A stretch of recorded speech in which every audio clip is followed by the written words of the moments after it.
And now, it's 10 a.m. Let's just get down to it. And it's time for your sports fix. Strap yourselves in, folks. From two guys who have covered the teams you're passionate about for years. We are professionals. This is Jake Scott and Ben Anderson on 97.5 The KSL Sports Zone. Jake and Ben, 97.5, the KSL Sports Zone. Jake Scott, Ben Anderson, thank you for making us a part of your day. How's it going over there, Ben? Doing well. How are you? I'm just miserable. Yeah, you and Lindsey Vaughn. Let the ski hill take you out. You know what? I was going to start. But not letting it stop your big vacations next week, either of you. I was going to start the show on a downer, so it's nice that you stepped in and started it on a bigger downer. Lindsey Vaughn's competing in the Olympics on a torn ACL. Lindsey, who's a Park City resident and I'm sure a big Christian Esparza fan. Yeah. So she's listening. Don't do it. God, don't do it. You're a mom. Like, you got to walk in your future. I mean, come on. Better be a heck of a knee brace she's wearing.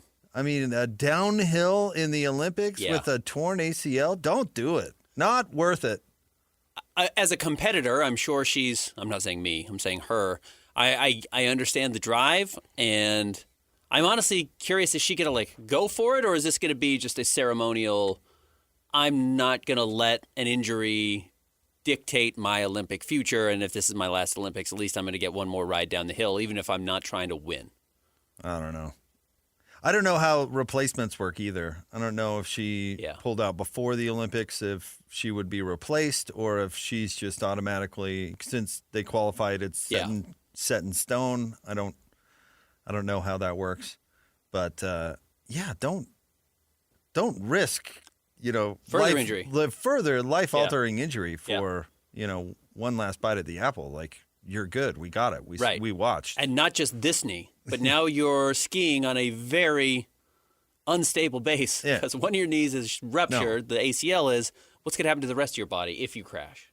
And nobody wants to watch you get hurt. Correct. Out there. Yeah. Do you think it's easier to ski with a torn ACL or broken humerus? Humerus. Humerus for and sure. And funnier. Yeah. Yep. Humerus for sure.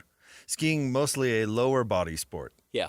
Then again, we have seen, was it Trevor Riley played an entire season on a torn ACL, right? I know. I'm sure it can be done. I'm sure it can. I'm sure if the doctor said, Lindsey, I'm going to have to hit you over the head with a club to make sure you can't get on this plane because it's so dangerous what you're doing, she wouldn't have done it. I'm sure there had to be some sense of not protocol, but understanding that this is doable with this level of injury, whatever it is for her. But yeah, it seems insane.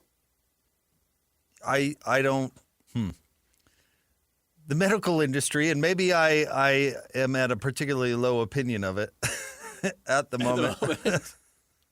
No, I'm just kidding. I'm getting great care. You're not going to let me do it. I'll find a doctor who will, kind of thing. I think that happens. I don't know. I just don't have trust that some rational person will help them make that decision. Right? Yeah. That does happen all the time, though. That's why everybody always gets second and third opinions. Because they get told no the first time. No, that's exactly what I'm saying. Doing a downhill race in the Olympics, let's use some common sense here, minus an ACL for a 41-year-old woman, does that strike anybody as a good idea? Not even a little. If you were valuing safety? Yeah. No, of course not. So, I don't know. The Donovan Mitchell situation, remember that with his ankle? Uh-huh. Where the Jazz training staff were like, no, dude, don't play. It's the beginning of the first round. It's all right. We'll be okay. And he was so mad about it, he got the entire training staff fired? Had one of those people fired. And all of a sudden, his outside people, I'm going to get an opinion from my outside people. I don't know, to expand this to a productive conversation, I guess. The trust, the most delicate relationship between team, franchise team, management and labor, so to speak, is over health issues. It is over treatment. It's over that trust that physicians, team staff, training staff, all that are on the same page with the athlete. And when that delicate relationship goes south, that's tough. That's a really tough one to come back from. Yep, no question. I mean, it's what happened with Kawhi Leonard with San Antonio. It did happen with Donovan and the Jazz, and all of a sudden there was some trust loss there. I would argue that the Jazz were actually operating in Donovan's best interest. Agreed. As well as the team's best interest, because after all, that was the ankle that ended the playoff run. Remember, that was what it was blamed on. So, and that was the season they had the number 1 seed. Yeah. Donovan, you're playing against the 8 seed, dude. You can just relax. You're all right. Take it easy. And didn't they lose? And that's why he was so. They lost the first game. The first game, and that's why he was so upset about it. Yeah, good job. Coming back and rattling off 4 straight, only to lose in the next round. Yep. But yeah, it is. It's a delicate relationship. It's why a lot of times when Carlos Boozer says the hammy's not ready to go, the team says, "Well, Paul Millsap's going to start then." Yeah. Because you've got to have that trust. Anyway. Yeah, good times. Olympics Friday. I'm excited for them. I am too, although I don't know how much I'm going to be able to see them. You're going to be on a cruise. You'll be able to watch. There's TVs. Is there? Yeah, absolutely. I don't know. You're like out in the middle of the ocean. You get International waters. The Olympics are international games. Do I have to, like rabbit ears? Do I have to take the tinfoil? They're going to have you specifically on the top deck with a huge pole. With your right arm. With your right arm. Your one working arm. Holding it up. Holding it up. And there'll be people all over being like, left! It's fuzzy! Trying to watch ice dancing. Can't do it if it's stormy, though. That sounds like a lightning thing. Be bad historically. Yeah, that'd be not so good. Yeah. Okay. Well, if that's true, then yeah, I'll watch it. Yeah. Of course. Yeah. I can't do anything else. I'm stuck with a stupid fractured humerus. Yeah. You'll have a good time. Going to be sitting on my duff doing nothing, watching my family have a great time. Hey, that looks fun. Cool slide. My daughter came up to me yesterday because my wife has bought snorkel gear for everyone because when we went snorkeling last year on vacation, like the equipment didn't fit. And so anyway, she's gotten some snorkel gear. My 4-year-old comes up and she goes, "Dad, Mom's returning your snorkel gear." It's like, yeah. Because I'm not going to be going snorkeling. I'm not getting on the excursion. When we get off the boat, I'm not getting in the water. I'm just going to be a sad sack. Yep, you will. You'll be okay. It's like Charlie Brown. Yeah, you'll figure it out. Really? Just when can one of your hands hold a cup? Well, that's true. Yeah, you'll be fine. Well, that's true. And the I've heard the mouse does a fine cruise. Of course, you'll be great. Yeah, you'll be all right. Oh boy! I watched half of Ant-Man in for this cruise because it's supposed to have like a Marvel theme. My kids don't know any Marvel, so we played Ant-Man because my wife read it was kind of kid friendly. Okay, it's fun. I don't know. I was unimpressed. Yeah. Okay. But I didn't see the conclusion, so that's kind of not fair. Sure. Just the first half. Yeah. The ending is the worst part of that movie, I will say. Is it? Well, they're Christian just class, so don't watch it then. You don't need to finish it, no. Okay. Well, aren't all those movies connected though? Because I've seen like 4 of them. Yes, they are. Oh, okay. Ben, as long as we could talk stuff, we'll talk a lot of NBA today. Keith Smith is going to join us at the top of the 11 o'clock hour. We'll get kind of a national perspective on what to expect. But I want to start the show off with an apology, and this is basketball related. Okay. I think I owe Vince LaGarza an apology. Okay. Wow. Yes, the assistant coach for the Phoenix Suns. You blamed Vince LaGarza for Ace Bailey not getting into the Rising Stars Challenge. I did. Yeah. Because it's voted on by the assistant coaches. So I assume Vince spearheaded the effort, but that's merely an assumption. But I think I got to apologize. Okay. Because I actually think it's fixed, and I actually think that the league is punishing the Jazz. Okay. That's where I'm going. Okay. How did we arrive at this point? Well, did you see that the windy guy, Brian Windhorst, was talking about how Kawhi didn't make the All-Star team because he's being punished for the aspiration thing? Yes, Kawhi on Sunday was not selected as an All-Star reserve, despite the fact that he's having arguably, one of the best years of his career. He didn't play a lot early, but he's still averaging 27 points, 6 rebounds, 3 assists. He's shooting 50% from the floor. He's shooting 40% from 3. He's shooting 90% from the free throw line. And as of voting, Kawhi had led the Clippers to like a 14-3 record in their last 17 games. It was obvious. And more importantly, do you remember why Lauri Markkanen made the All-Star team? Because it was in Salt Lake. It was in Salt Lake. Where's this game being held? So at Intuit Dome, where Kawhi Leonard calls home. So if you believe any of that, including the Lauri thing, then you have to see to me that the NBA is fixing the selection process, and it's not, in fact, voted on by the coaches. I interpreted Windy as coaches around the NBA. The NBA so head the coaches specifically are punishing Kawhi Leonard? Okay, please, give me a break. NBA head coaches vote on the reserves, and yes, as an with anger towards the Clippers for cheating to get players, the NBA coaches punish the Clippers, is what Windy was saying. So with the Jazz one and Lauri then, so Mark Dagnall was sitting in his office and goes, boy, I would sure like to reward the good people of Salt Lake City with Lauri Markkanen. Please.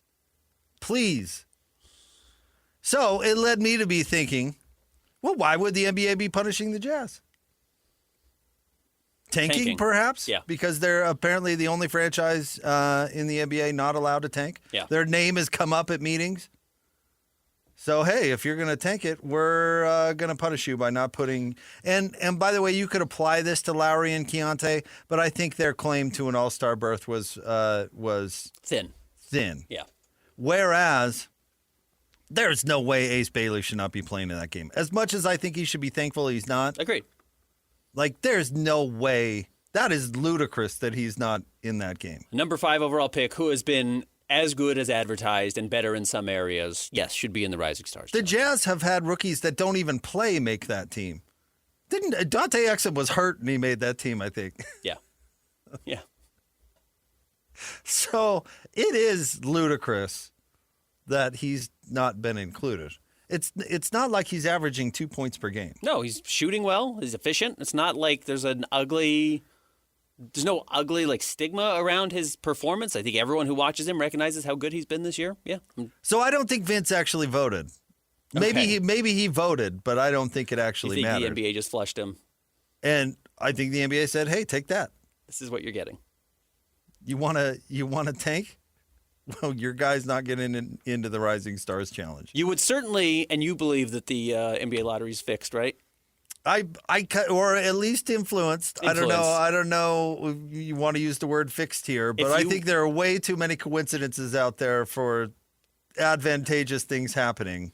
If you want to believe that, which I've said I do not, but you could look at the Jazz falling from the 1st pick to the 5th pick last year in the draft, though that it was the most likely outcome. And we'll see what happens this year. If the Jazz somehow lose their pick this year, despite there being at worst a 96% chance that they hold on to it, and likely a 99% chance they hold on to it. If the Jazz still find a way to lose it, I'll start listening. I won't blame LaGarza.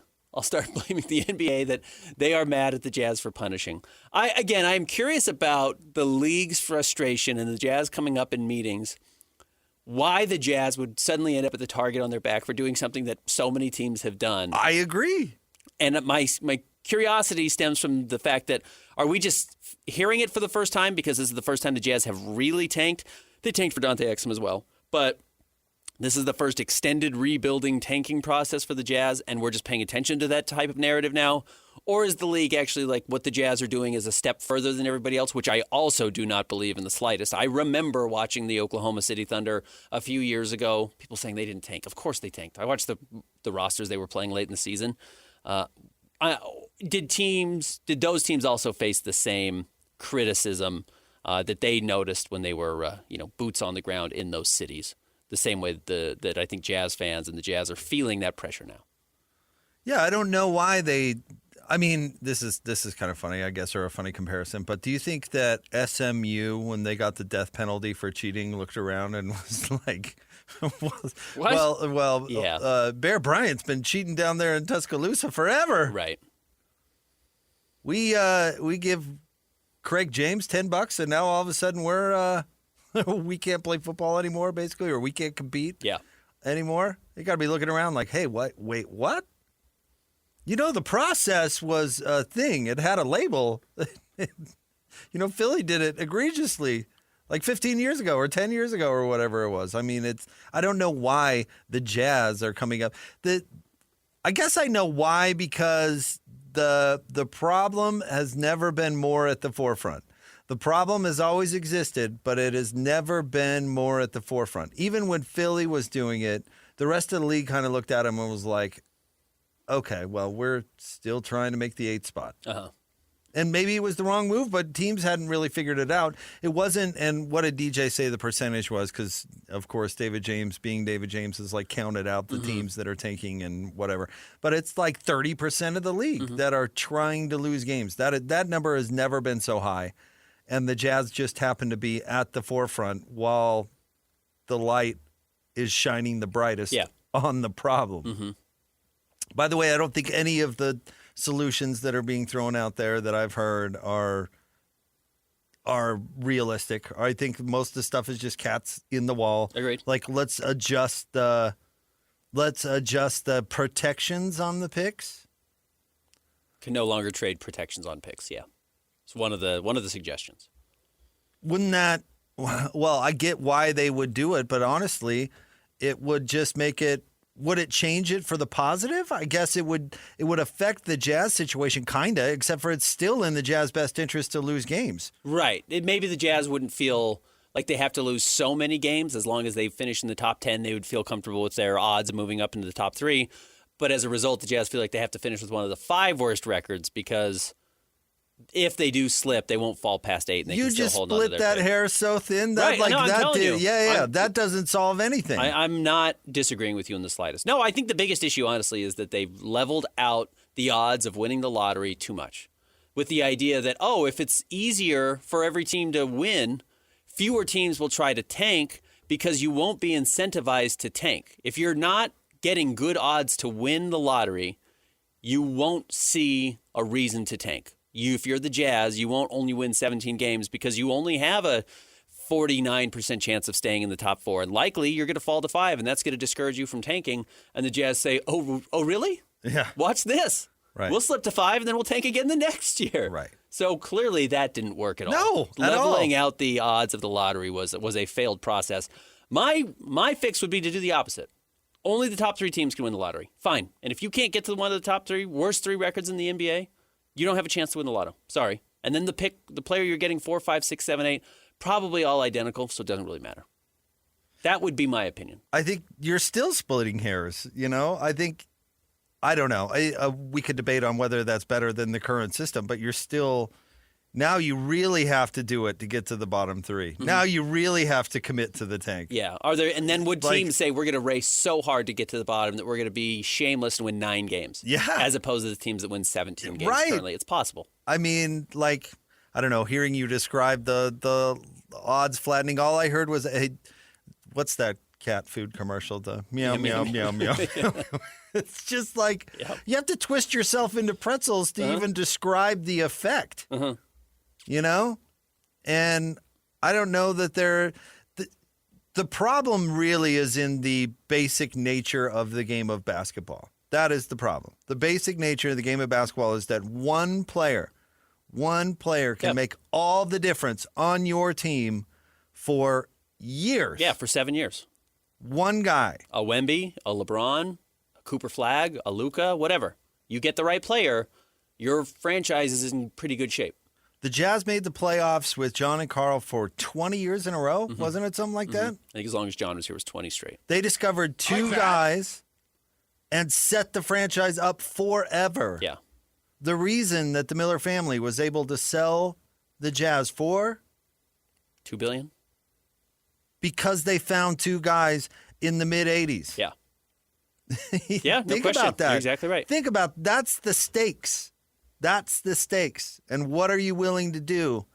Well, throw away entire seasons. Absolutely. It's the smart thing to do. In football, it's a little different because one player can't determine whether you're ultimately successful. I know we all fall in love with the quarterback. I get it. But football is a way more of a team game. The quarterback only plays half the game. Right. And is one of 11, one of 22. In the NBA or in basketball, you're one of 5. Yep. And if Tom Thibodeau has his way, that one can play the whole game. Not 50%. Tom Brady's not out there knocking down passes. All right, can I give you a very creative? This is a Jake Scott solution. Okay, I like it. The number 1 overall pick should have a $60 million salary. You should come in making so much money. Nice. That player has to be great, but also you can't build around them anywhere else. It's the ultimate white elephant gift. You got your player. You can't do anything else around the edges. So they better be LeBron or they better be Wemby. Otherwise, you have an unaffordable asset that you don't actually want. If it's that French guy in Atlanta, you're in real trouble. If you're Zachary Rieseshade, you're paying him $60 million a year for the next 3 seasons. Good luck with all that. Okay, I kind of like that one. Kind of the stocks. It's the public stocks. Right. I mean the stocks that you put your head and your arms in, not the stock market. Yeah, you won. Congratulations.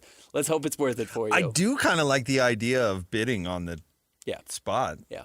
You know, how much do you really want it? I like that, at least conceptually. Yeah, because like what would you... Like that? What would you give Wemby? Teams would clear their entire cap sheets to go get $60 million worth of space to try and sign Victor Wembanyama. But once you do, you're stuck with a rookie making tens and tens and tens of millions of dollars, eating up a huge amount of your salary cap.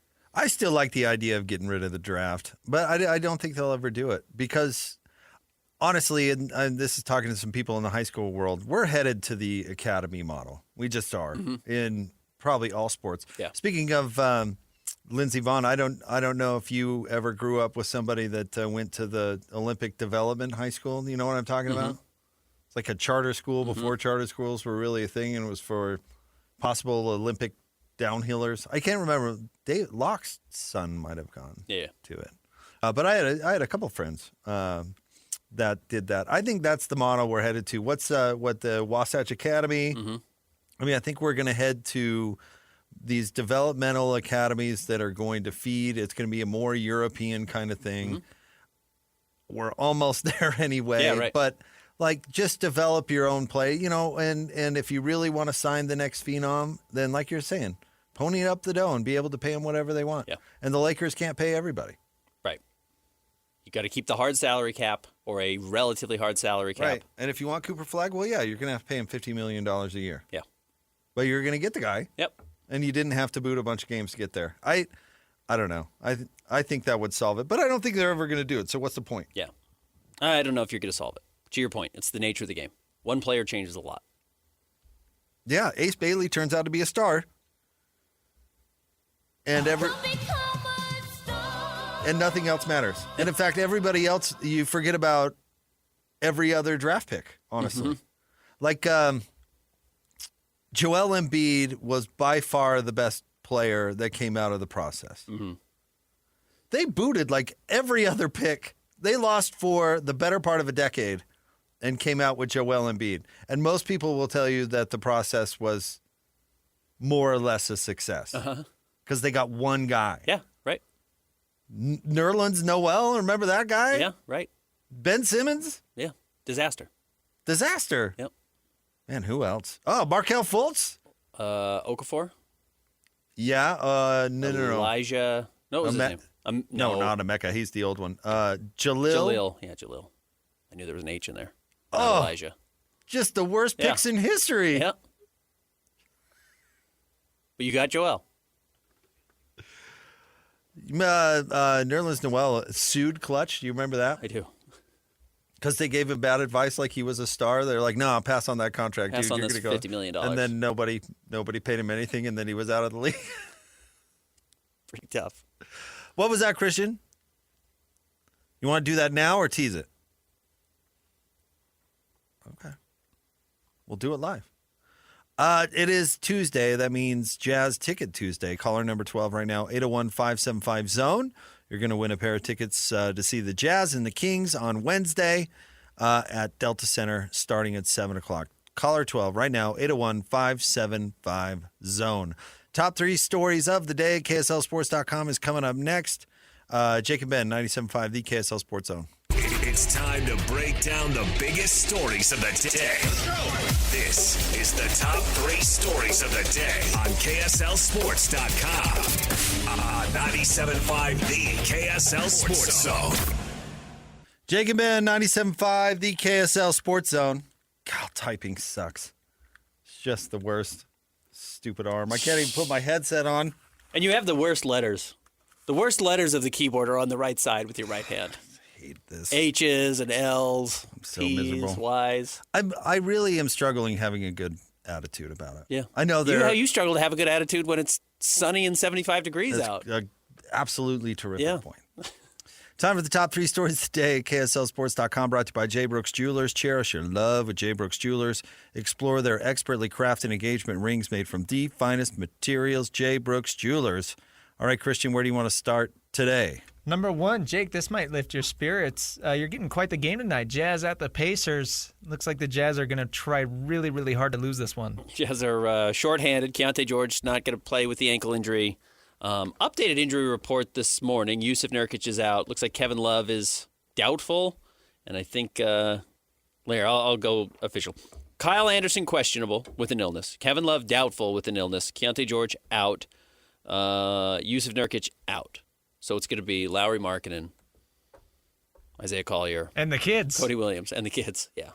Even this discussion is interesting when it comes to tanking or this game. Like, who's a better story, the Pacers or the Celtics? In what way? Both teams were in the. Did the Celtics make the conference finals last year? No, they got lose in eliminated by the second round. Knicks. Both teams were playoff teams. Indiana, a finals team. Both teams' best player suffers the exact same injury. Within weeks of each other. One is still trying to win. One used it as an excuse to tank for a better draft pick. Honestly. Yeah. Like, it would probably be in Boston's best interest to just say, hey, Jalen, shut it down. Who have tanked, yeah. We're gonna take a gap year because Tatum isn't here, and we'll get back to you next year. Well, Because that's what the Pacers did. that's exactly what they're doing. That's exactly what they They did. pulled the plug on the season on purpose. Said, oh, we don't have Halliburton, so can't win, don't try. Yeah, Then- lost Miles Turner.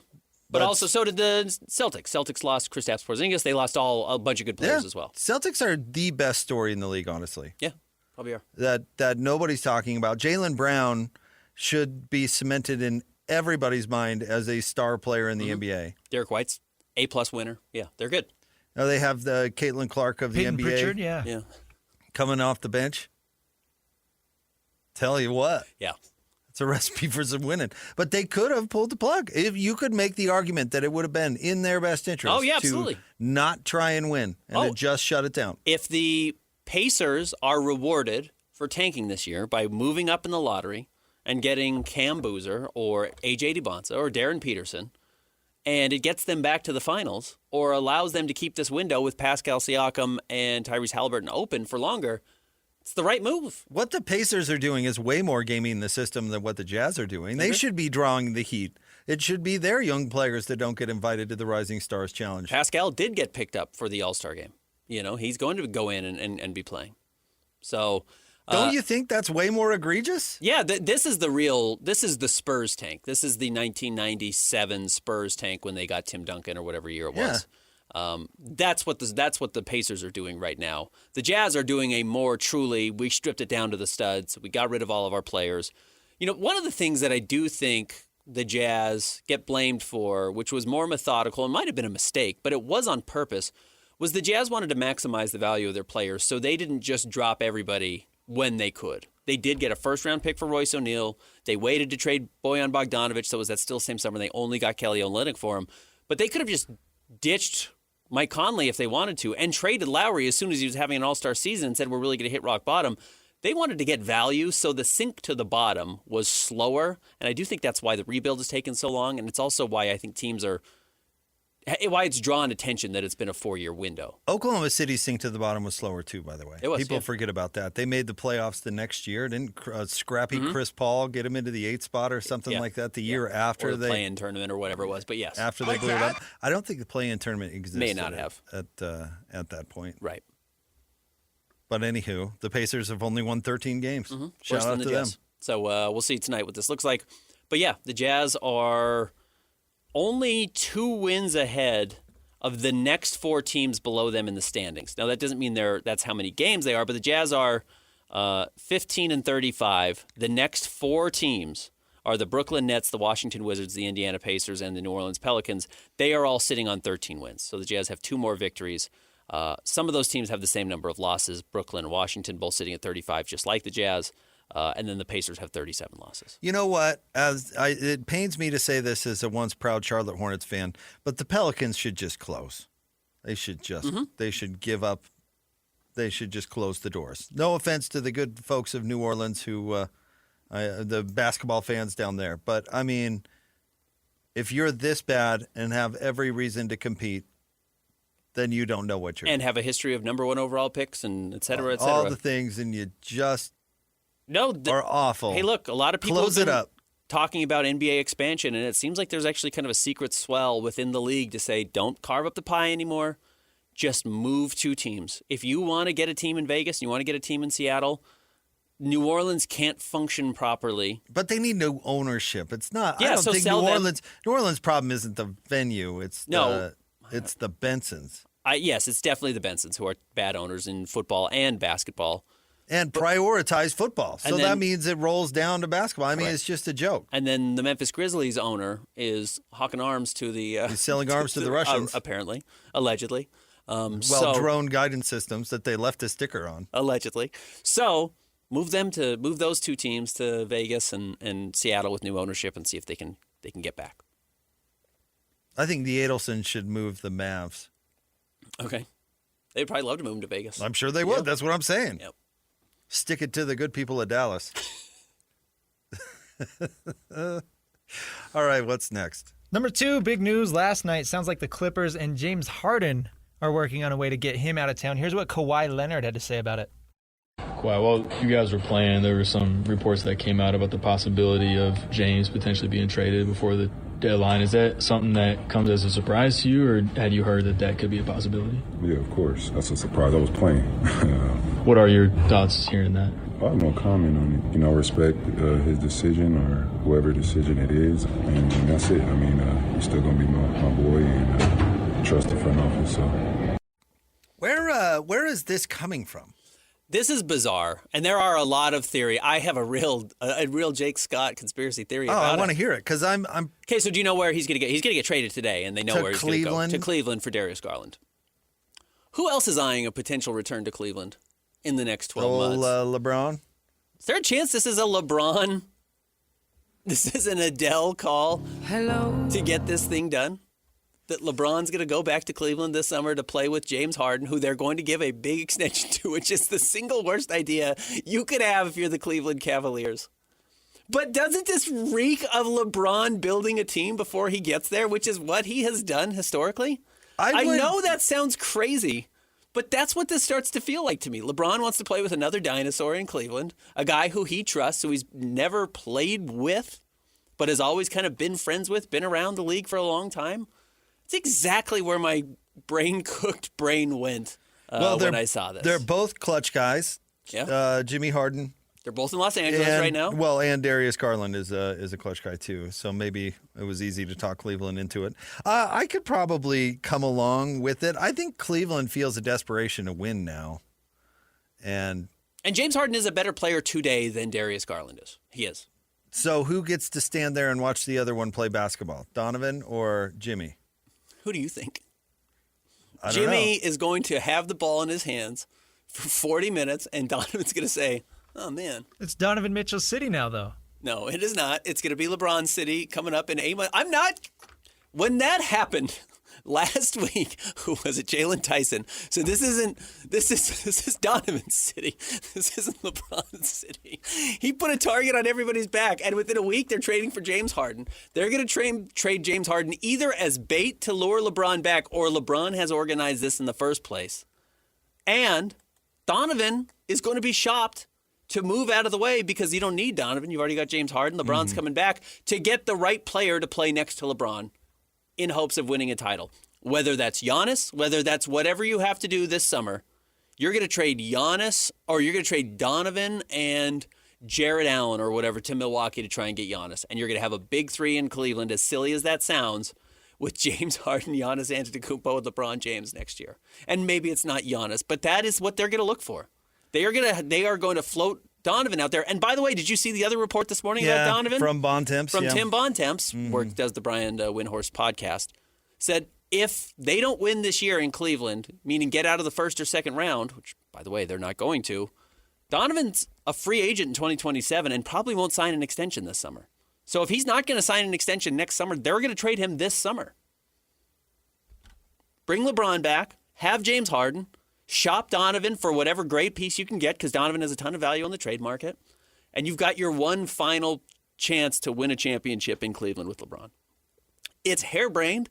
It's insane, but I see the groundwork. I see the puzzle starting to fit together. Just doesn't make sense why the Clippers would do it. It doesn't make sense that James Harden would want that, other than he's a clutch guy, and they all demand trades, and it's never perfect, and the grass is always greener. So is he going to have to fat his way out? Because that's my favorite part. Well, I think he's already said, I'm not signing an extension. And it's actually probably the Clippers who are saying we're not going to sign you to an extension, because one of the things I understand people aren't eyeing the Clippers salary cap long term, but one of the reasons they trade for John Collins and gave up on Norman Powell, and Norman Powell, who's an all-star this year in Miami, really they didn't give him an extension. They're trying to have all the money they can off the books in 2028 for some hypothetical free agency class where they can rebuild their entire roster. That's been their goal for a really long time. No money past 2028. And James Harden wants an extension beyond 2028, and they said, we're not going to do that. And he says, okay, I want out. What's next? Number 3, Nick Schmaltz with a hat trick last night helps the Utah Mammoth beat Vancouver 6-2.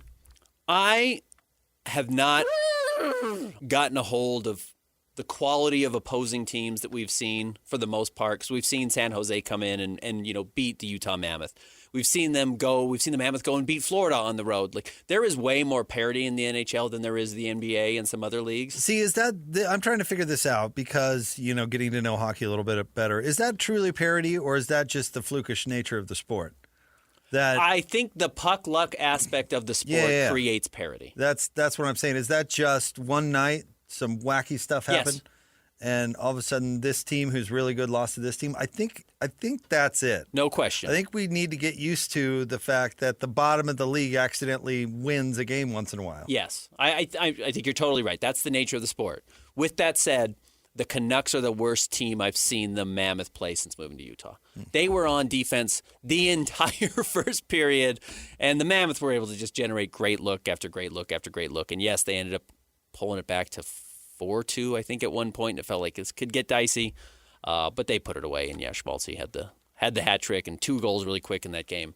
So nice after a couple of tough losses to get an easy win against an easy opponent, which we haven't seen a whole lot of.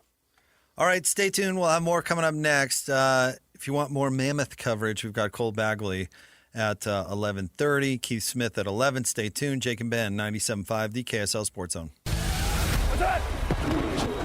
Whether it's the Jazz, Utes, Cougars, or Aggies, these guys have got you covered. Time to eat, fellas. You're locked on to Jake Scott and Ben Anderson. 1, 2, 3, move it. On 97.5, the KSL Sports Zone.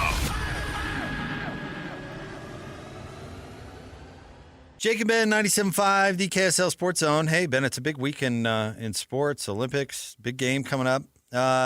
This week, the world is watching, and you could be watching on your brand new 75-inch smart TV. The KSL Sports Zone wants you front and center for every unforgettable moment. Enter to win on KSLSports.com/contests. And for additional entries, listen this week for keywords to be announced during each show. The more entries you have, the better chance to win. The countdown is on. The opening ceremonies are Friday. The big game is Sunday. Pre-game coverage starting at 11 a.m., and you can watch it all on KSL Channel 5. You traveling on Sunday? That's a lot of times when people get on the old boat.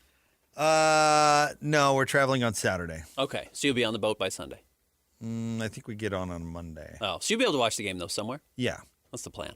That's the plan. It'll be fun. Yeah. I guess we got to figure out where we're going to watch it. And it's later on the East Coast, so it's not like we're going to just camp out somewhere. Christian Super Bowl plans? Yeah, friend's house. It's early this year, 4:30. I feel like it's always kind of. It's always at the exact same time. Yeah, and it's always 4:30 Mountain Standard Time, or more it's like 4:33 or something. Yeah.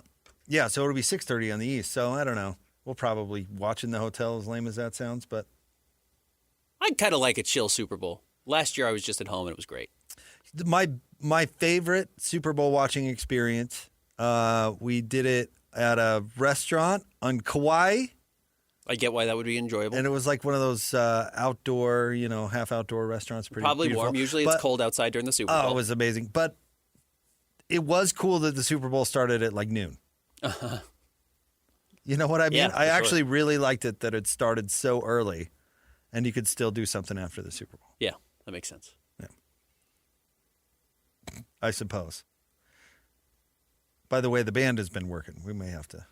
Oh, really? Yeah, we may have to see if we can figure out some new hits. I don't know. Okay. I've been writing some stuff. Pay for your cruise. Yeah, got to do something. something to put We some need money in your we pocket. need some royalties. Once you learned about certain cruise rules earlier in the day. It's going to be expensive.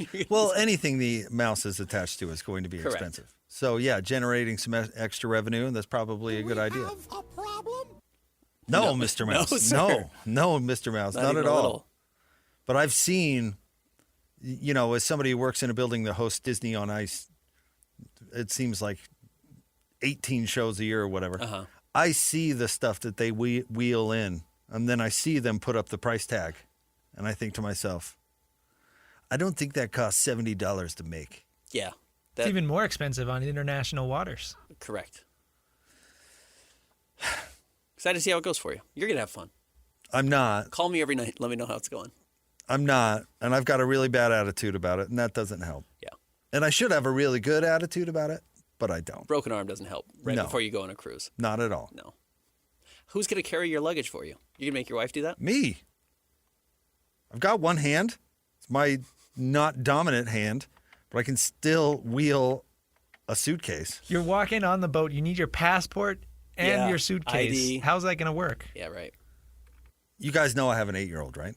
She's strong. Well, that's what Ben was She's asking. Yeah. Yeah. Sturdy back. I don't know. Maybe somebody help me. Should I call ahead? Probably. Yeah, see if you can get on the boat first. Demand a wheelchair. I didn't even think about that. I'm injured. I need am help injured. getting on. Yeah, we got to get on first. That's a good idea. That is a good idea. See if you can get an upgrade. The mouse is cruel, though. They probably don't have any sort of accommodations. I don't know. They're pretty good about taking care of their big money spenders like Jake Scott. Yeah, like me. All right, stay tuned. We're going to talk to our buddy Keith Smith coming up next. Contributor for Spotrac and nice enough to come on. Good time to get him. And talk to right us. at the trade deadline. Absolutely. Stay tuned. 97.5, the KSL Sports Zone. The sports you love, the teams you can't live without. Get a sense of urgency! This is Jake Scott and Ben Anderson on 97.5, the KSL Sports Zone. Jacob Ben, 97.5, the KSL Sports Zone. Join Scotty G coming up on Thursday at RGS Exteriors from noon to 3, 4235 Farm Road in West Jordan. It's time to talk some NBA trade deadline, Ben, with one of our favorites. Joining us now, makes the magic happen at Spotrac. He's our buddy Keith Smith. What's going on, Keith? Hey, Keith. Hey, thanks for having me. Yeah, there's a lot going on. We're just, trade deadline roughly 2 days out now, 2 days and 2 hours. So we're locked in and ready. And it does feel like it's picking up a lot of steam. We've seen a couple of trades in the last 72 hours. And now the big one, which I think caught a lot of people off guard, apparently including Kawhi Leonard last night. James Harden rumored to be going to the Cleveland Cavaliers for Darius Garland. I have theories, but I want to hear your thoughts on it, Keith. Yeah, it sounds like what's happening with James Harden is he wants some form of commitment to, you're going to sign me this summer we'll say long-term deal. Without boring everybody to tears, there's over 38 years old rules that'll come into play there, but things like that. But it sounds like he's like, hey, I want a long-term deal, and I want to be under contract for more than what I am next year because there's a partial guarantee in his contract, and it sounds like the Clippers are reluctant to do that. The Clippers have been very clear with anybody that they've talked to. They don't really want to take a lot of money on long-term because they're looking at whether it's this coming summer or the summer after, having a pretty clean cap sheet. So I think they're in a position position where, all right, if we can pick up a young guard like Darius Garland, let's go. It sounds like the Cavs are ready to they already started making changes to their roster. Sounds like they're ready to do even more because they know they're kind of under pressure and under it a little bit with Donovan Mitchell, and they've got to have a good deep playoff run this year. Or things may really get interesting there in Cleveland this summer. Does James Harden accomplish that, though? I mean, he's played really well this year. He still is, a pretty good player. He's no longer what was his comment years ago? I'm not a system player. I'm a system player. Right. I think he's no longer that, but he's still a really good distributor. He's a guy who can get his own points when he needs to. So I think we're in a position with James Harden where it is he could come in and help. And with Darius Garland, he's been out for most of this season. He's got these recurring toe issues. Now he's having this, it sounds like a very similar issue in the opposite foot. He has not played well in the playoffs. I know James Harden has kind of a checkered track record in elimination games, but Garland hasn't really done much at all in the playoffs. So I think that's why the Cavaliers might be looking at it, as well as the Cavaliers are facing, they're in a rough spot as far as second apron goes right now, and for the years going into the future. If you trade Darius Garland away, then let's say you re-sign James Harden for, let's say $30 to $35 million, that saves you some money towards the second apron next year when, who knows, maybe they're pursuing a certain other LA player to come home and do a homecoming round here at the end of his career. Yeah, I guess that's my conspiracy, and I don't want to get too loony here, but do you think James Harden being in Cleveland makes it more likely LeBron would return this summer?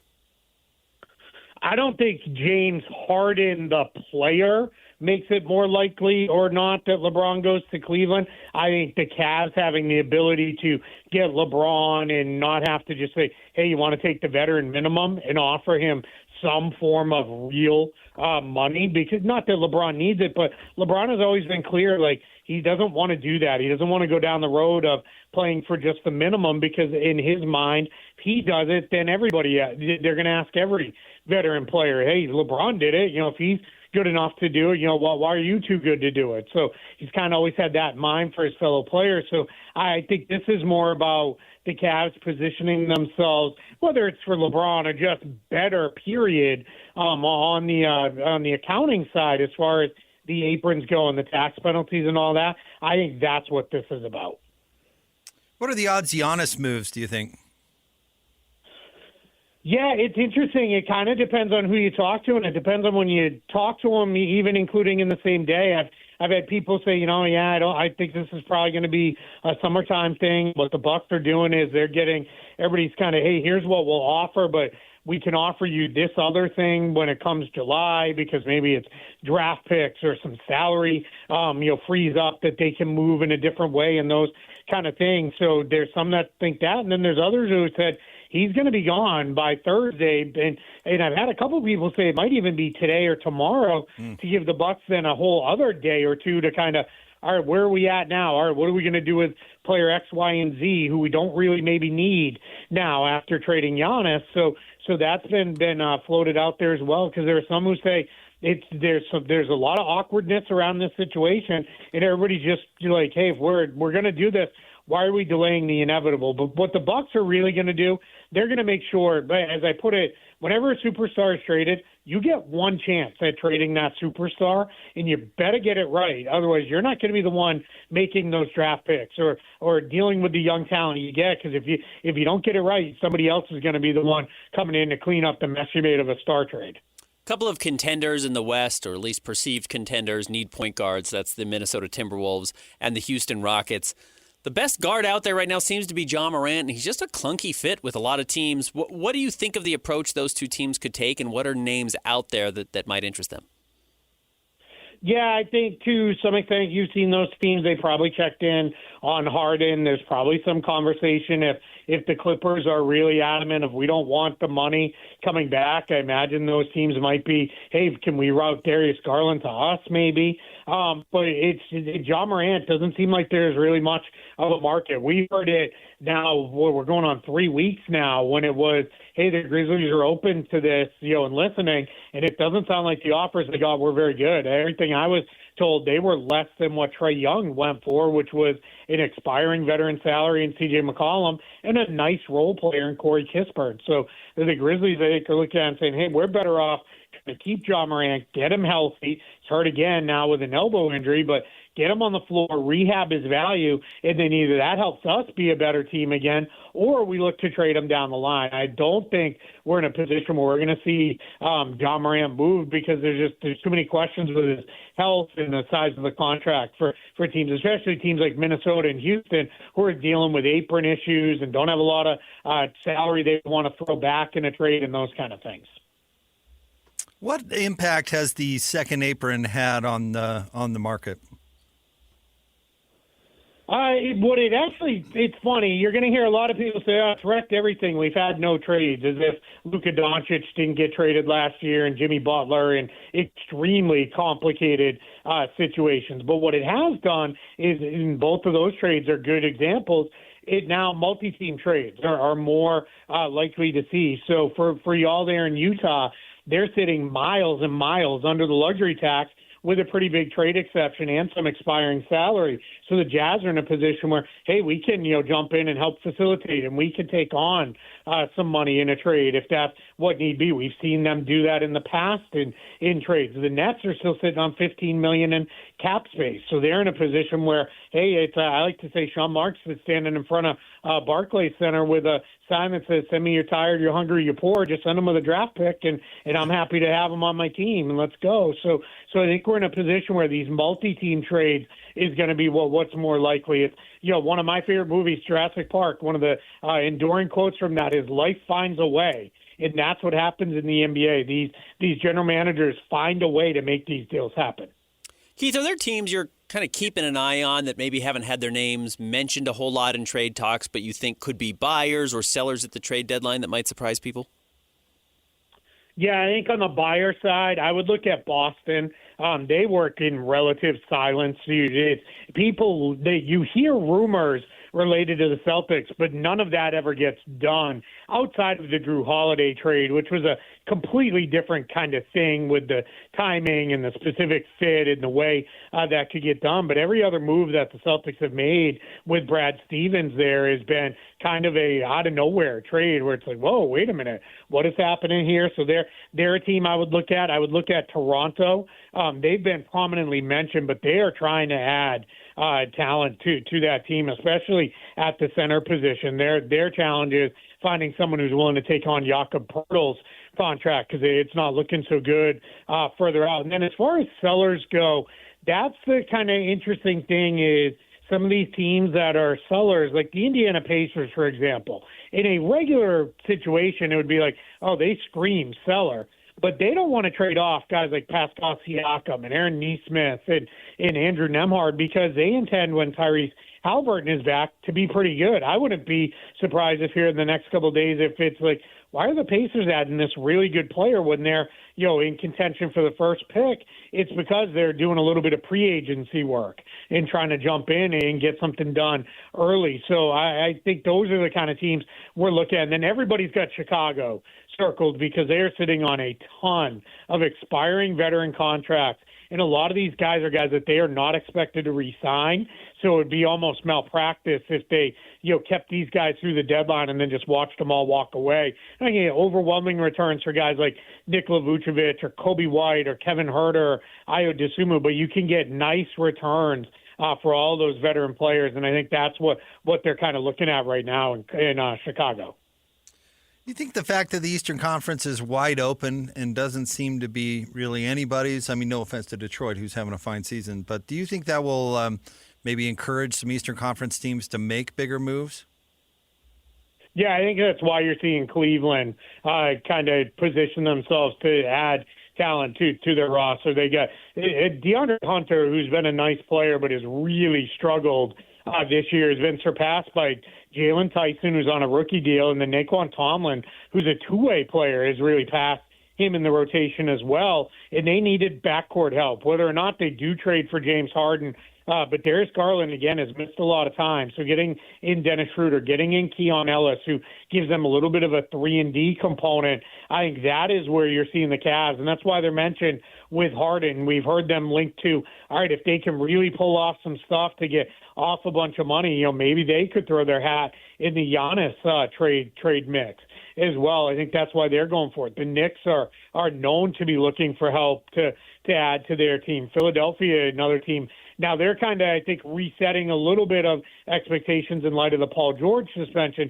They're another team, and then Boston feels pretty good about where they're at, but they're happy to add, a player or two if they can, without, adding any salary. They're going to be looking at that as well. So, yeah, you're absolutely right. The East is, as much as everybody respects Detroit and knows they're very good, I think it's the old approach of, you haven't done it in the playoffs yet. You haven't even won a playoff series. Prove that to us first, and then we'll fully buy in. Until then, we're going to think, hey, why not us? Why can't we make a run? The most interesting name with the Jazz that keeps getting thrown around is Walker Kessler. And, the Jazz have had a weird amount of success at the center position this year with Yusuf Nurkic, though, again, the Jazz are sitting on 15 wins. But it does seem like the Pacers, it seems like the Wizards, it seems like teams out there that are tanking this season or willing to lose this season have expressed at least some interest in acquiring Walker, knowing that he's not going to be on the floor before the end of the year and change their record by the end of the season. What do you make of Walker Kessler? What type of money he could be looking at this summer, and why maybe there's motivation to acquire him? Yeah, obviously bummer that he got hurt, especially for him in a contract year and didn't have the extension already locked in. So that's a tough spot to be in. But I think he's also, we kind of know what he is. He's a really good defensive center, really great rim protector, good rebounder. He's an improving offensive player. He seems to get a little bit better every year. There's some signs of maybe he'll eventually shoot it a little bit better and be a guy who can kind of play a little bit more in the pick and pop and those kind of things. So I think at that point you're looking at, he's going to get probably somewhere in the range of 25, 30 million, I would say, in average salary this summer. It won't be a max deal, but it's going to be a good, healthy contract. And if you're the Jazz and hey, we'll either give that to him outright, or somebody flies in with an offer sheet unexpectedly, we know what our number is to walk away where we'll match or not. You just hang on to him and say, all right, if you really want him, you're going to have to bowl us over. I'm sure if one of those teams started coming with, here's multiple first-round picks, meaning, real first-round picks that are, there's no protections and swaps and all these other things, but it's actual real first-round picks. Yeah, the Jazz are probably going to listen, but I don't think teams are really going to come with that kind of offer, because that can be a very hard move to sell to your fans of, hey, we just gave up a whole bunch of draft picks and you'll get to see this guy next year, assuming we get him re-signed. That's a tough sell to a fan base. So I think he probably ends up ultimately sticking right where he is. Keith Smith is with us here on 97.5, the KSL Sports Zone. Keith, Ben and I tried desperately to come up with ideas on how to fix tanking. It feels like we talk about it a lot because the Jazz are in the middle of it, and somehow everybody's mad at the Jazz for doing it. But how do you fix tanking in the NBA? If you could do it, what would you do? I think you eliminate protected picks outside of the lottery and top four. Those are really the spots where teams either want to be in the lottery or not, but it's hard to tell a team, hey, we're going to tank out of a potential playoff spot to be in the lottery. I know Dallas kind of did this a couple years ago, but that's not something we generally see. And then the top four, because that's where the lottery odds decide it, is if you land in the top four. You don't want to be a team that is, man, we had no protections on our pick, and we jumped from, like Dallas did last year, from the back half of the lottery up to the number one pick, and we still lost it. So I think that would eliminate the things like Utah and Washington having these mid lottery protections on picks, where it is like, all right, you're kind of tanking, but you're not fully tanking because you're not trying to be awful, but you don't want to be like you don't want to be on the borderline of one or two teams jumps and now your pick went away. So I think that's the first thing you do. Beyond that, it's going to be really, really hard. And I always bristle when people say you don't see teams tank in the NFL. And then I'm like, Sure you do. You see quarterbacks get shut down with 3 weeks to go in a season and when they don't even have a viable backup. Like that's what is that purpose of that? It's just a different kind of thing. But I think that's probably the best step you can go to is to try to now say, all right, we've done the play-in tournament, we've done the flattened lottery odds. Next is going to be no more of these mid-lottery protected picks. Keith, has the random snow/cold weather in the South gotten as far as Orlando? Because I'm going to be there on Saturday and then taking off on the Disney Wish on Monday. All so right. I'm hoping for Is Jake safe? Is Jake going to survive? Yeah, it's been chilly, especially for us. Like we were down in the low 20s, which is our plants are all dead outside. That's I don't really care where you are. That's cold. But by the time you get in here, it's supposed to be starting to warm back up this coming weekend. We've got another cold night coming tonight, and then another one on Friday or Thursday and a Friday, and then it's supposed to start warming back up to our normal winter of our chilliness of low 70s, where I'm throwing on a long sleeve shirt. Well, we're mid-50s in Salt Lake, so it would Jake be... is leaving Salt Lake to get some winter in Orlando. The first time it's ever happened. It sounds very strange. Yeah, it's definitely been a weird kind of winter for us, where we're not used to running our heat all night long here, and we've had to do that for several days in a row. Well, stay warm, Keith. I can't believe we're saying that to you, but thanks for coming on. Appreciate you jumping on. We appreciate it. I appreciate it. Thanks so much for having me. Keith's done a great job. The James Harden stuff is weird. I do agree with him. I think Walker ultimately is going to stay in Utah, and I think the Jazz are going to get a better price on him than people think. Yeah, we'll see. I just think you're going to scare people off by everyone knows you're going to re-sign him. And look, I just don't think the Wizards are going to go out there and say, here's $150 or $160 million on a restricted contract, on a restricted free agent contract. I'd be really surprised. And that doesn't mean I think the Jazz are going to try and cheap out on Walker. They're going to pay him what he's worth. But, like he said, Jakob Poeltl's making $120+ million now. Walker's going to get paid. I just don't think anyone's going to go absolutely crazy over Walker this summer. All it takes is one. It does. It only takes one. I agree. And and I've heard the scared off with the match thing a bunch of times, and that hasn't necessarily been the case. Other than teams usually match. Teams do usually match. And a lot of players don't get to restricted free agency very often anymore. DeAndre Ayton got a restricted free agency deal. He was also a former number 1 overall pick who had been good. I think he'd already been to the finals, right? Like Walker's not gotten close to that. So I'm with you. It's not out of the question. It can happen. I just don't know if Walker's going to get this fortune that I think some people fear. I could be wrong. All right, let's give away some tickets. 801-575 zone. Caller number 12 right now, 801-575 zone. I really didn't mean to do that. We're going to hook you up with a pair of tickets to go see the Jazz and the Kings on Wednesday, February 11th at the Delta Center. Tip off at 7 o'clock. 801-575 zone. Stay tuned. We'll get to Cole Bagley coming up next. Jake and Ben, 97.5, the KSL Sports Zone. The sports you love, the teams you can't live without. Get a sense of urgency! This is Jake Scott and Ben Anderson on 97.5, the KSL Sports Zone.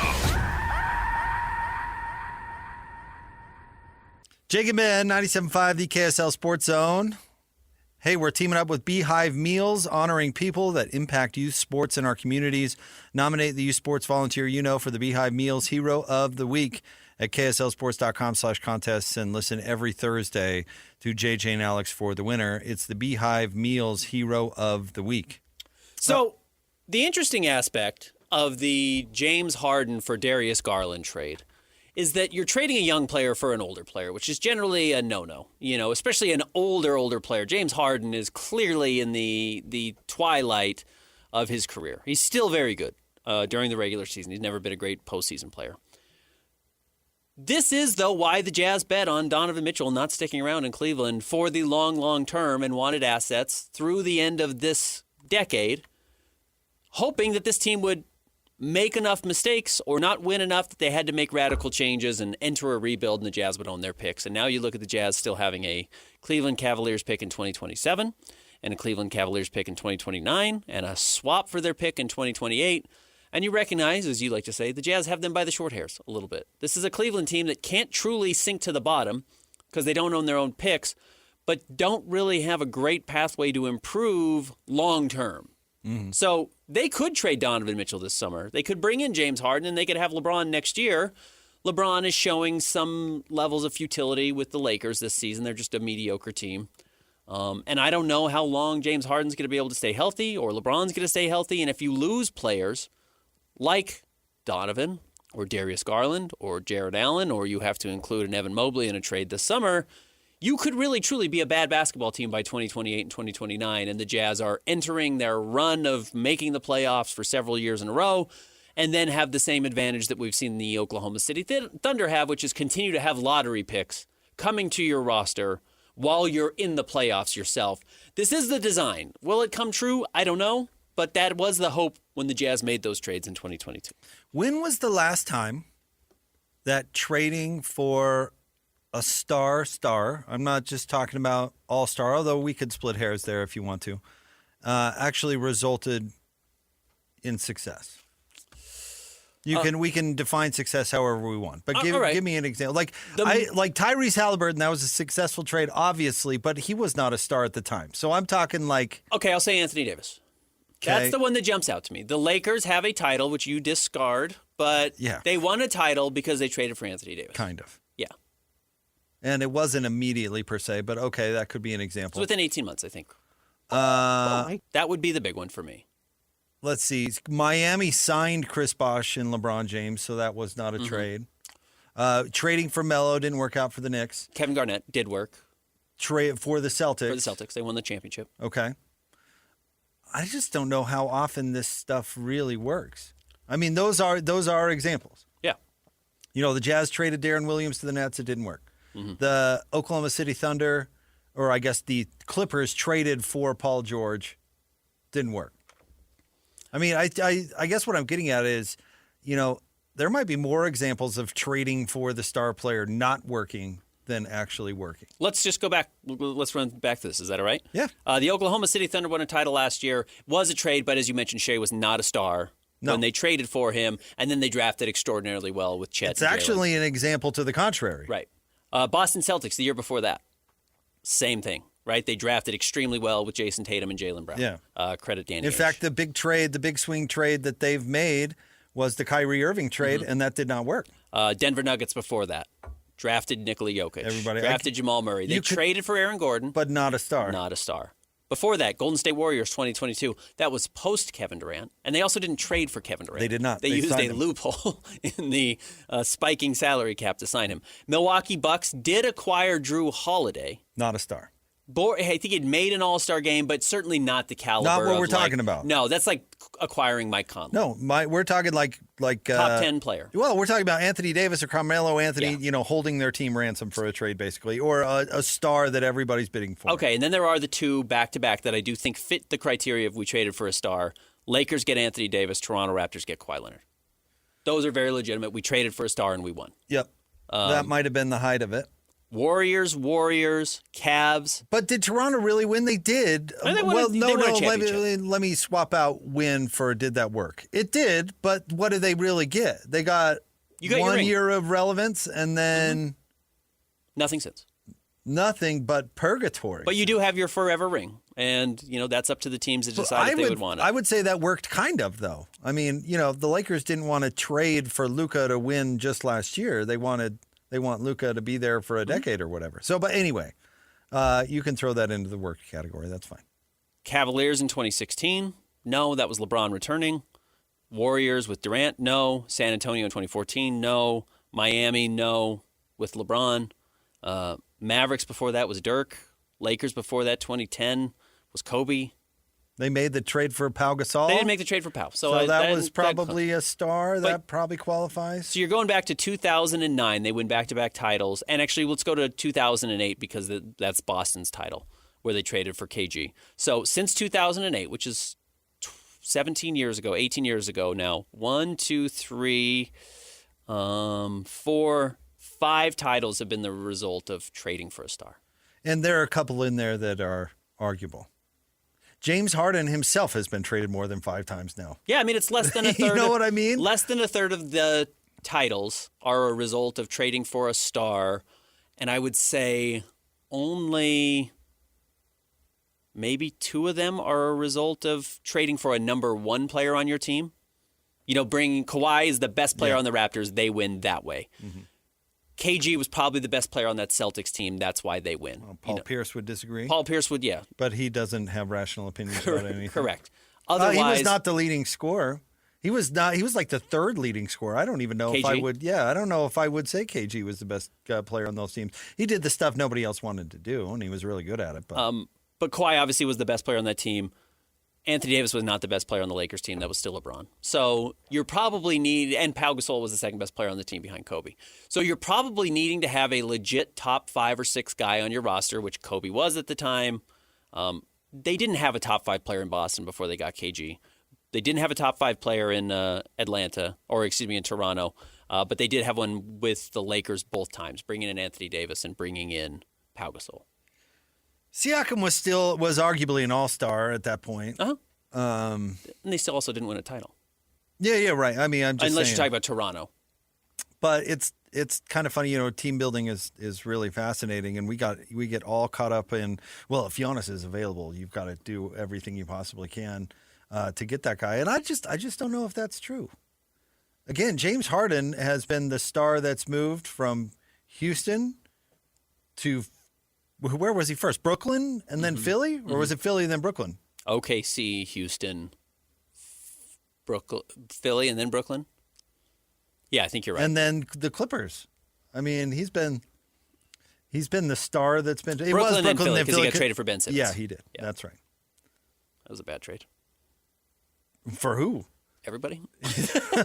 You name it. They're all bad trades. Everyone except Houston, who has all these picks now from Brooklyn still. I mean, I remember when Brook Lopez was when he was going to be traded from the Nets. That was the big, you know, everybody was lining up to make that trade. I don't know how often it works out. Can we take this analysis a step further? Quote, big game hunting. Let's go a little bit deeper on this. What happened to the teams that traded the star? So let's go back to the teams that traded the OKC star. got better eventually from the Paul George trade, meaning... Right. Yeah. They did get better. But we can go back to the teams that gave up the player that ended up winning the championship. So obviously Minnesota did not win the Kevin Garnett trade. No. That was a disaster. You know, they got Al Jefferson and Ryan Gomes, I think, and just like a bunch of nothing. It didn't work out at all. The Pelicans traded Anthony Davis. It did not work out at all. I have a hard time blaming the Anthony Davis trade for that beyond just the Benson's mediocrity as ownership. You know. Well, they didn't have an option. Then they didn't have an option. And you're right. The Timberwolves didn't have an option. I mean, sometimes, like, honestly, Oklahoma City, the Thunder didn't have an option. You know, a lot of these teams, there's more nuance than they just like, oh, I'd like to part ways with Kevin Garnett today. The Spurs traded Kawhi and got DeMar DeRozan back. And Kawhi was refusing to play. And he wasn't going to stay there. They didn't have an option either. They were forced into it. It didn't necessarily make them better. The Grizzlies traded Pau Gasol. They didn't get better, though. They kind of bounced back relatively quickly because they didn't recognize how good Marc Gasol was going to be. Well, they got Marc Gasol in the trade, didn't they? Yeah, they did. And he ended up being a very good player. And he ended up being a borderline Hall of Famer. So, No, so what I'm curious about is, does it absolutely devastate you? And I think the truth is it probably does not. Rarely, Minnesota is devastated. Horrible ownership group, kind of a horrible franchise historically, and they've bounced back recently. The Pelicans trade AD. They're just a horrible franchise, though, and again, they were kind of forced. The Spurs are a good franchise, and they found a way to survive. Well, not only were the Pelicans forced, but they were forced to trade him there. That's another thing. They were forced to trade him to the Lakers. Yeah. Minnesota was forced to trade Kevin Garnett to the Celtics. Yeah. Kawhi tried to force his way to LA. He certainly didn't want to go to Toronto. And ended up in Toronto, so that's not, the same. The Jazz are so smart not to listen to Donovan Mitchell wanting to go to the Knicks. Let's see. We got a big trade coming. We'll trade you wherever. Let's see. Big trade. Just coming down. Very surprising. Whoa, including the Utah Jazz. Okay. The Utah Jazz are trading for Jaren Jackson Jr. Whoa. John Conchar, Jock Landale, and Vince Williams for Walt Clayton, Kyle Anderson, Taylor Hendricks, George Niang, and 3 future first-round picks. This is a huge trade for the Utah Jazz. Wow, that is a huge trade for the Jazz. Breaking news. Jaren Jackson Jr. is exactly the type of player the Jazz have needed to come in and cement the front court, right? He's going to come in and be a major defensive piece for the Utah Jazz. So you are giving up on Walt Clayton, Kyle Anderson, Taylor Hendricks, George Niang, and 3 future firsts. Obviously, we're going to have to see the quality of these first-round picks, but that is a blockbuster among blockbusters, and really the first for the Utah Jazz since 2022. This is a huge, huge move. Wow, I'm just trying to digest this, honestly. The 3 future firsts is the meat of the deal, obviously. I don't know if the Jazz opinion on Taylor Hendricks is all that high. I think they like Walt Clayton, but everything else is just filler. I mean, I've always really liked Jaren Jackson Jr. He needs to be a better rebounder. I wish he rebounded. He is a former Defensive Player of the Year. He's truly one of the great defensive players in the NBA. He's a 2-time blocks champion. He's a 2-time All-Star. And the key for him is he's 26 years old. Yeah. Like, you're acquiring a 26-year-old 2-time All-Star who fixes your flaws on your roster. You know, one thing that the Jazz have not really utilized with Lauri Markkanen that Cleveland did was they put him at the 3, and all of a sudden they were the biggest team in the league by a mile. I don't know how this affects their plans for Walker Kessler, but if you start Walker Kessler, Jaren Jackson Jr., Lauri Markkanen as your front court. And Ace Bailey? They're huge. And then Ace Bailey goes into the backcourt? Yeah, we'll have to see the picks. The picks are going to be a big part of this trade. I would suspect you're including the Phoenix Suns 2031 pick. I would suspect you're including the Lakers pick next year, which is top 4 protected, and probably one of the Timberwolves or Cavaliers pick that's still going. I would be surprised if the Jazz were including their own picks in it, but they certainly could. Because you have to give up some real draft capital. Well, if they're trying to be good, I'd include my own picks. You know what I mean? Like, I'd bet against Cleveland being good to a previous conversation. If you think you're going to be good. You know, I would bet against Phoenix being good. Yeah, absolutely. So I might include my own picks. It's obviously more complicated than that. But the nice thing about your own picks is if it doesn't work out, you control your own ability to tank. If you just trade other people's picks, doesn't matter. You can give up their stuff, and it doesn't really bother you. So that's the advantage of holding on to your own picks. But your logic is totally correct. If you think you're going to be good, trade your own picks. You know, trade your 2027 pick next year if you think you're going to make the playoffs. But this is a monumental trade. I mean, this is exactly the type of player you've got to be looking for to pair with Lauri Markkanen and maybe Walker. I mean, if Lauri's going to shift down to the 3... That's what I'm saying. Then you're huge all Then of you're a sudden. huge, and Ace Bailey at the 2. The question is, do the Jazz think Jaren Jackson Jr. is a 5? And if they think he's a 5, they've just moved on from Walker Kessler. Because that's a real possibility. But you're right, Jaren Jackson Jr. just does not rebound the ball ever. He's a very poor rebounder, and that's a hard thing to deal with as a 5. He is under contract, too, for a long time.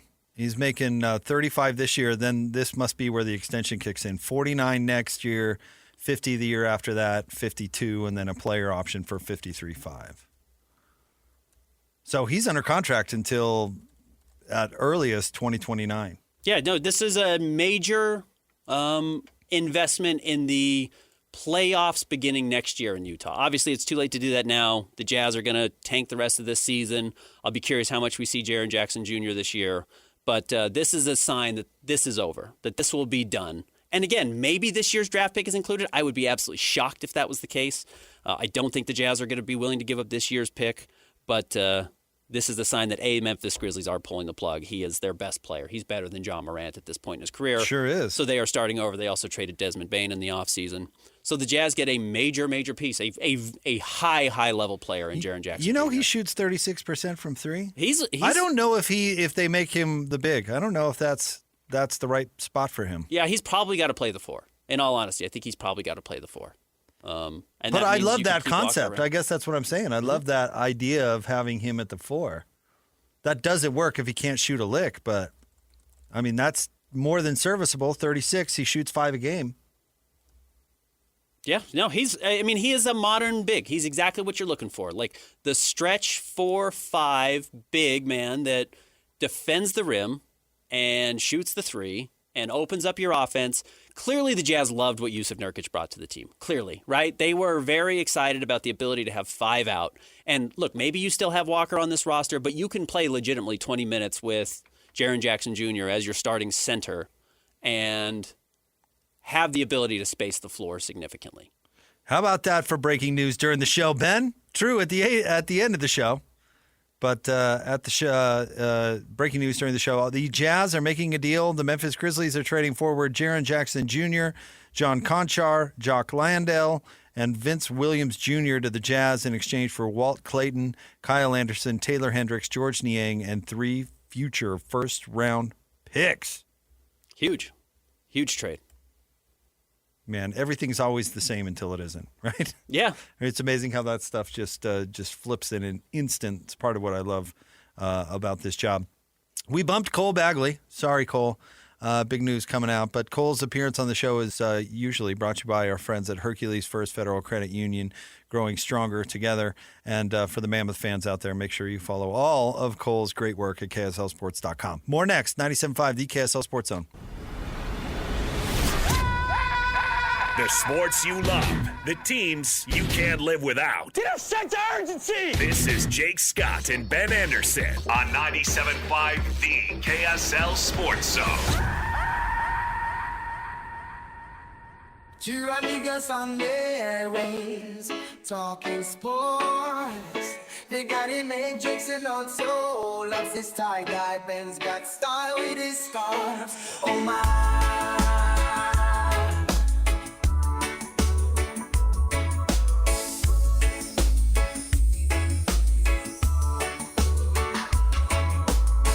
Jacob Ben, 97.5, the KSL Sports Zone. If you missed the breaking news in the last segment, the Jazz are making a huge trade with the Memphis Grizzlies. Jaren Jackson Jr., John Conchar, Jock Landale, Vince Williams Jr. are coming to the Jazz. Walt Clayton Jr., Kyle Anderson, Taylor Hendricks, George Niang, and 3 future first-round picks are going to Memphis. Now, thanks to Jake Fisher, we have the what those picks are, Ben. The Jazz are trading their most favorable 2027 first-round pick, and they have 3, Cleveland, Minnesota, and their own. The Lakers' 2027 first-round pick and Phoenix's 2031 first-round pick. Those are the ones that are going to Memphis. So 2 first-round picks in 2027 are going to Memphis. So most favorable is always dangerous. You trade a most favorable 2027 pick, whatever happens to it, it's basically unprotected. And not only is it unprotected, it's if something goes wrong with Cleveland, like we just talked about, they're in the lottery, they win number 1, you lose that pick. I mean, that's dangerous for the Jazz, and then you don't have that Lakers pick either. But the advantage of paying off the picks right away, not this season, you get to hold on to your pick this year, which the Jazz are going to continue to tank for, I would imagine.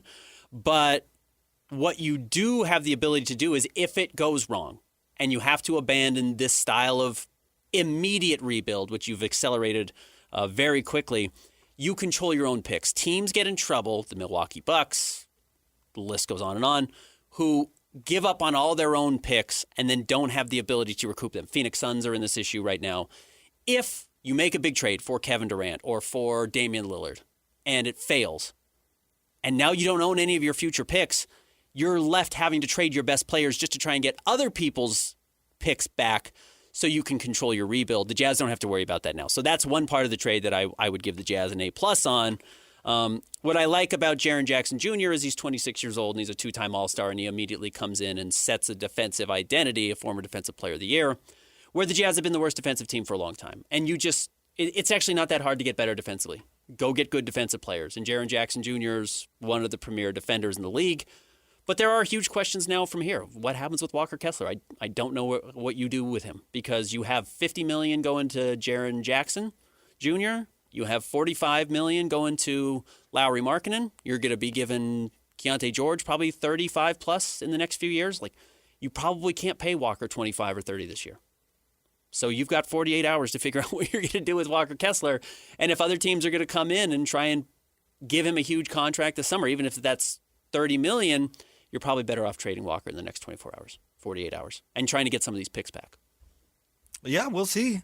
I'm a little intrigued with putting Walker with this front line, but of course, as you point out, the salaries make that a little bit more difficult, and they do have to pay Keyonte George at some point.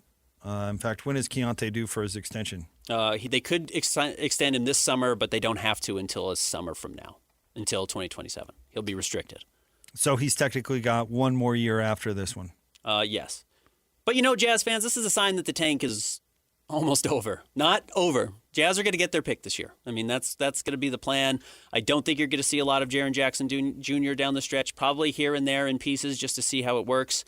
But I don't think the Jazz are going to risk losing their pick this year because they acquired Jaren Jackson Jr. Because if you really want to win a title or you really want to compete, have Ace Bailey, have Lauri, have Keyonte George, have Jaren Jackson Jr., and then throw A.J. DeBonta into that mix, and you've got a stew going, as they like to say. Got yourself a stew going. You're really cooking there at that point. So very fascinating, a fascinating move, and the right type of move that I don't think closes the Jazz's pathways. I think it opens it up. This isn't an all-in move. It's a major move, but it's by no means an all-in move. Is it any chance it becomes official today? Yeah. Because I hate those broadcasts so much because I got to do Jazz pre-halftime post where you have to dance around it because it's not official. Yeah, you may not be able to. That would be awkward. And then it's like, why are all these players not playing? Why are none of these guys on the floor? I remember we were at the Stars game, like one of the day games with the kids when Rodney Hood got traded. Mm-hmm. And I was in the middle of talking to Jonathan Reinhardt, who is the president of the Stars, but was head of PR for the Jazz and knew Rodney Hood really well. So it was like, Jonathan, Rodney Hood got traded. What do you think about that? He's like, I can't talk about it. I don't know what you're saying. I don't know what you're talking about. Wrong number. Really interesting for Memphis. I think they trade Ja now if they can, but also everyone's going to say, you got to trade Ja, so we're not going to pay top dollar for him because you have to. No, it's Memphis. They're going to keep Ja. But they're clearly, they honestly could keep Ja and then try and retool around him. Should be insane. $28 million trade exception, so the Jazz are eating that salary. Yeah.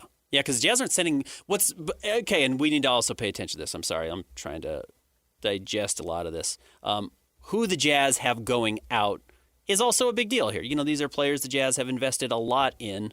The Jazz are sending Kyle Anderson, George Niang, Taylor Hendricks, and Walt Clayton. Now, Taylor Hendricks is the one they invested the most in because you lost an entire season to get him. You tanked a season to get him, at least the second half of a season to go out and get Taylor, and it never quite worked out, and the injury played a major part in that. We'll never know what he could have become, but you would hope that one day he could have become Jaren Jackson Jr., and now you have him.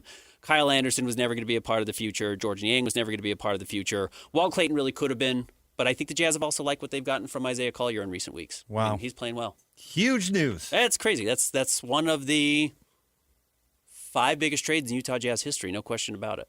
Jazz acquiring Jaren Jackson Jr. from the Memphis Grizzlies in exchange for what Ben just said there, but mainly 3 first-round picks. John Conchar, Jock Landale, Vince Williams also coming to Utah. But those guys are all – the only one that's under contract next year is Conchar and Vince Williams both have money next year, but I think they're Conchar is the only one guaranteed. Vince Williams is team option. Yeah. Who's been okay at times in his career. We'll see. We'll see what the Jazz decide. Jock Landale is free agent, which – yeah, I don't think he'll be on the Jazz next year.